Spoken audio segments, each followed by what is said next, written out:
house so I can knock my buildings down and rebuild them under permitted development without planning permission, Linda. It's me with a big jug of cold water. Oh my God, you can demolish. Let's go. Hi, everybody. It's the fabulous Linda Wright, expert from Planet Right Planning Consultants, and Andrew Roberts. And we're here today to share with you the latest breaking news of demolition and reconstruction of new dwelling houses. Now, I'm massively excited with this press release because I can knock down my existing buildings and rebuild them under permitted development. So that's the normal 56-day process, isn't it, Linda? And it's just a quick knock it down, rebuild it. You're not looking excited like me. Well, I'm an old cynic, and it stood me in good stead as a planning consultant over the years. However, yes, right, okay, if I can quote one of my lovely Star Trek films, yes, it's permitted development, Jim, but not as we know it. So it is permitted development, is badged as permitted development. Does that mean that you can get your construction crew on site and start tomorrow? No, it doesn't. This is permitted development, but it's this hybrid system that we've all come to know and be wary of. The office to residential conversions, everybody's got used to submitting a prior approval application. So you have to get the prior approval of the council before you can go ahead and demolish. Okay, so we've got to get the prior approval of the council. So that's before we start works. So I can just knock any building down, can I? Of any size, any shape, anywhere? Come on, I mean, there's got to be some good news in this, hasn't there? Well, there is. And if you comply with every single little bit of, and there's pages of this stuff, if you comply with all of the criteria, then you can go ahead and do, after you've got your prior approval from the council, you can go ahead and do this.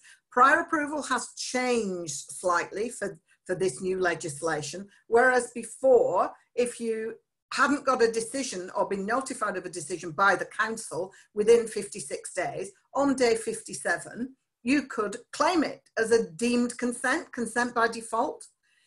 Can't really do that anymore with this. So I think we're going to have another video and just chat about what prior approval means. So we'll do that at some point.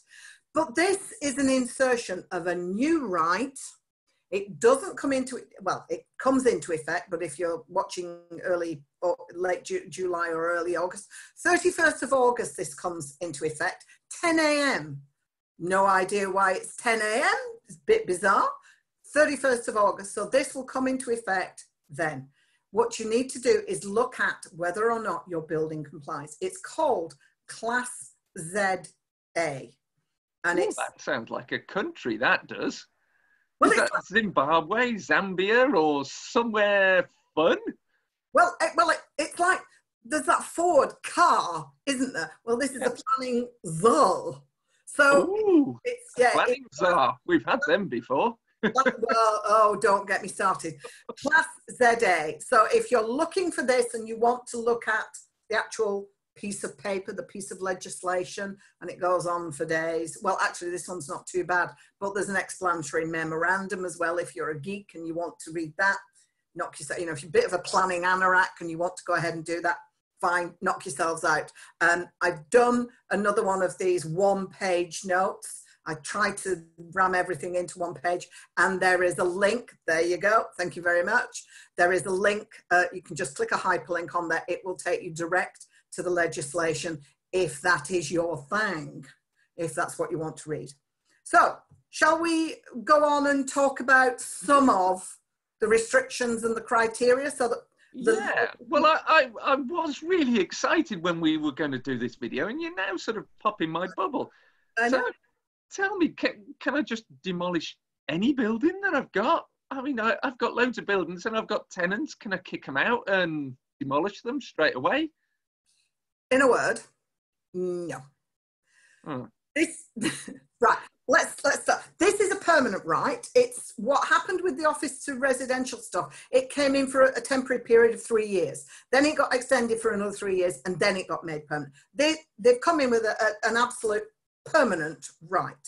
And as we've talked about things before, it's kind of car crash planning, because there's a lot of the great and the good bodies complaining about this and saying it's not a good idea, because a lot of the office to residential conversions have created substandard dwellings, flats, and that's not good. So it's a permanent right. Certain types of buildings can be replaced only with residential and create new homes. That's what the government is all about. So it comes into effect on the 31st of August at 10 a.m. Don't ask me why. It's the new Class ZA, and it is called the Demolition of Buildings and Construction of New Dwelling Houses in Their Place. So as you can see, it does what it says on the tin. What kind of buildings can you talk about? Right, what kind of buildings can you demolish? Let's talk about this. Purpose-built detached blocks of flats. You need me to say that again? No, I don't think you do. You can rewind it if you want to. And any other single detached building. Now, this is important because it's residential blocks of flats. Any other single detached building used for offices. I'm going to be boring now. Well, I'll say it afterwards. Offices, research and development, or industrial processes. Those are the B class uses, and we went through the last video that we did use classes, the one before we did use classes order and the new ones. So this is office, research and development, industrial processes. It's classes B1A, B1B, and B1C. So any of those classes. Now, or any combination. So it doesn't just need to be a standalone building. It can be a mixed use building. It has to have been existing on the 12th of March, 2020. So that's when the Planning for the Future paper came out from central government. That's where that date comes from. So it has to have been existing. So if it was only partially built and it's been completed after 12th of March, which is probably unlikely because most construction crews weren't really back on site. So, and it's replacement with a single building. So that's that part of it. And then the other part is the building must be purpose built, detached blocks of flats, or a detached dwelling house. That's important because you can also, on this basis, lots of people were thinking it was just blocks of flats or offices. This one is a detached dwelling house you can demolish, and it includes operations reasonably necessary to rebuild. So that's important. It's not just big blocks of flats, it's a detached dwelling house as well. Now that is going to be quite important for some people. So I can't knock down my row of terraces up north. We'll talk about that in the next video. You can't actually knock them down, but you can extend upwards. Now that is going to be in the next video because that is about upward air rights, upward extensions on not just purpose-built blocks of. It's very confusing. They've done this in lots of separate pieces of legislation, and once they've amended one, they've come in with something else and amended bits of it again, and then put something else in. So it's difficult to follow. What I might do is one single sheet with all of the different bits of legislation so that people can get it straight. Well, quite frankly, so that I can get it straight in my head and then everybody else can get it straight in their heads, because, and we've not finished yet. There's a raft more planning stuff coming out. So we just need to know what our rights are and which particular bit of the legislation, because lots of people got, you've talked on these things before, Class M and Class G. And lots of people got very confused between those two classes of the General Permitted Development Order, what they can and can't do. Well, this is sort of wiping the slate clean and starting again, really, with all sorts of possibly even more confusing bits. But so yes, so it's the row, to answer your question, sorry, I'll go back again. The row of terraces, you can't go and demolish, no, but you can in our upcoming video, watch this space, you will be able to extend upwards, subject to certain limitations and prior approval. So it's the right question, but it's the next video that will answer that one in. Okay, Andrew? No, that's good. That's good. So what we're saying is we can knock down a detached building and rebuild a detached building. But from what I am hearing, it can only be a self-contained office or of type B1, ABC, or a single dwelling. Now, can I just knock down any size and rebuild any size I want? Because I'm thinking I want one of these 30,000 square foot mini mansions. Can I build one of them and just knock down one of these officey block things? Well, arguably, but you're limited. This is where we talked about the fine print earlier. This is where you really, if you've got any of these kinds of buildings, you're going to have to read the fine print. You know, if you're not going to do this yourself, then, you know, planning consultants are available. Look, if you were looking at Class ZA, your permission under this class will only be available. You're not going to be able to use this system if you don't comply. Now, I'm not going to go through all of these because this video is going to be way too boring. First thing is, you can't demolish it if it's within Article 2.3 land. Now, Article 2.3 land includes the Broads and all sorts of other things, but it's mainly conservation areas. So if you have a building that's, as you can imagine, if you've got a building in a conservation area and you want to go ahead and, you know, you're not going to just be able to do it on private. Let's knock one of those buildings down on Chester High Street or something. Yeah, exactly. I mean, it's just not going to happen, is it? So if it was constructed after 1989, don't ask me where that date comes from. So it's got to be constructed after 1989. It's got to be constructed after the 31st of December, 1989. So anything before that, I mean, the last thing that we were talking about on the last video was between July 1948 right up to present day. This has to have been constructed after 31st of December, 1989. So now, my Victorian office block, you know, the old sort of mill, I can't convert, no, I can't demolish it. No, afraid not. So people are going to have to start looking at when some of their buildings have been constructed. The other big thing that you need to be aware of is 1,000 square meters. If your building is bigger than 1,000 square meters, now, in fairness, 1,000 square meters, and it's the footprint, that's a big building. You know, that it's not a 30,000 square foot mini mansion, though, is it? Well, well, if you want to build one of those, we might be able to get you planning permission for one of those somewhere. But if your footprint of your building, of the original building that you want to demolish, if it's over 1,000 square meters, you're not going to be able to use this process. It's going to need full planning permission. Doesn't mean to say you can't do it, but you're just going to have to jump through all of the hoops with full planning. Now, again, if you're demolishing something that is an unlisted building, but it's in a conservation area, as you would imagine, you can't do it. It just doesn't work. And where the footprint of the new build, now this is interesting. So if you, obviously you have a footprint and you have the foundations, if you like, of an existing building. If your new building, if you want your new building to extend over that footprint, you can't use this process.